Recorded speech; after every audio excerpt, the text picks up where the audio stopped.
요 며칠 나스닥 시장의 기술주가 정말 끝없이 침체를 겪고 있는 상황입니다.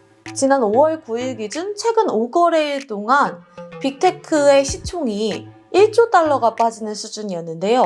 아마존의 시가총액이 1조 1000억 달러 수준이거든요. 그러니까 아마존 시가총액 전체가 날아갔다. 근데 이렇게 기술주가 어려운 가운데 이 이상으로 지금 대폭락을 맞은 곳이 암호화폐 시장입니다.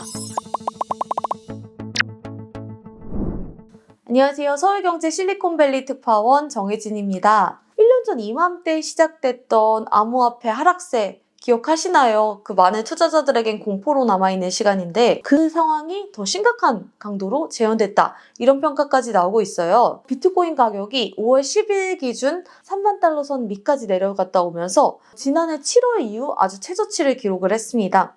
지난해 11월 달에 최고치 이제 6만 9천 달러에 거의 반토막 이하로 떨어진 수준인데요. 그렇다 보니까 어제의 매도세가 독특했던 점은 장기 보유자들까지 비트코인을 막 팔면서 더 하락폭이 하루에 10% 넘게 심해졌습니다. 장기 보유자들까지 떠나다 보니까 시장이 굉장히 혼란스러웠는데요. 이를 두고 이제 억만장자 암호화폐 투자자인 마이클 노보그라츠는 디지털 자산이 직면한 이러한 어려운 상황이 나스닥 시장과 어떤 평형을 그리고 있다. 이렇게 표현을 했어요. 그러면서 당분간 어떤 새로운 균형점이 나타날 때까지는 나스닥 시장과 암호화폐가 아주 깊은 상관관계를 그릴 것. 이렇게 말을 했습니다. 게다가 최소 몇 분기가량은 균형점을 찾기 어렵겠다고 말을 했는데요. 정말 투자자들의 맥이 빠지는 그런 전망이었습니다.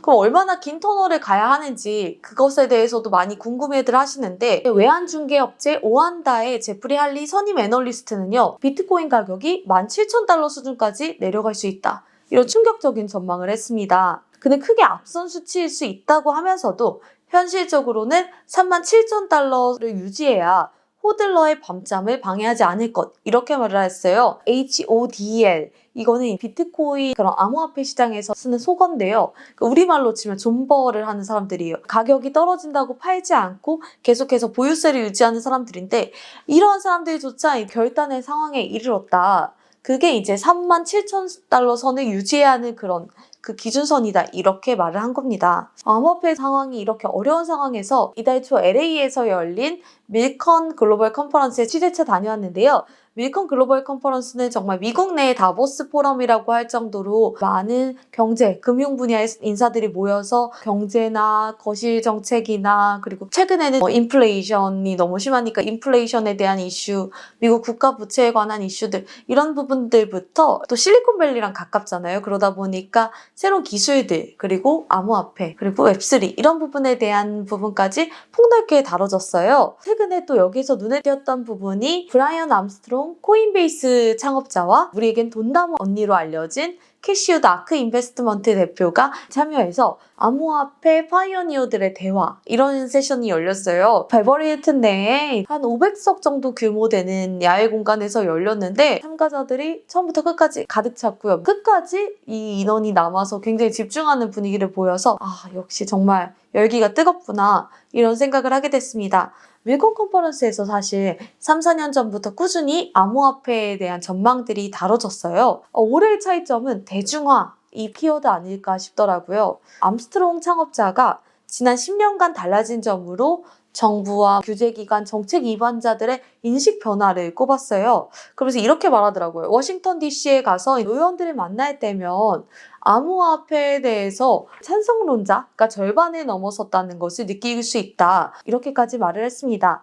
그리고 또 기관 투자자들이 관심이 모이면서 암호화폐가 확고한 생태계가 됐다 이런 말을 했는데요. 최근 몇 년 사이 기관 자금 1,000억 달러 그러니까 우리 돈으로 하면 한 127조 원 이상이 암호화폐 시장으로 몰렸다고 합니다. 기관 투자자들 중에 큰 비중을 차지하는 게 미국의 퇴직연금인 401k잖아요. 근데 여기에서도 최근 피델리티 자산운용에서 퇴직연금인 401k에 비트코인 투자를 포함할 수 있게 한 그런 내용까지 언급을 하면서 정말 이제 돌이킬 수 없는 어떤 흐름이 됐다는 걸 굉장히 강조를 하더라고요. 네, 이렇다 보니까 2030년까지 암호화폐 이용 인구가 10억 명으로 늘 것이다. 그럼 지금 현재 수준이 2억 명 수준이니까 5배 가량 늘 것이라는 거죠. 그러면서 앞으로 10여 년에서 20년 내에는 글로벌 GDP에서 암호화폐가 차지하는 비중이 상당 부분 높아질 것이라고 언급을 했는데 이커머스 생태계와 비슷하게 예시를 들었어요. 아마존이 2001년 닷컴 버블 이후에 빠르게 성장을 했는데 특히 최근 5년간 성장세가 아주 컸거든요. 지금 아마존 프라임 멤버십 회원만 미국 내 1억 4,850만 명에 달해요. 근데 이 중에서 지난 5년간의 성장세가 50% 이상 늘었다는 거예요.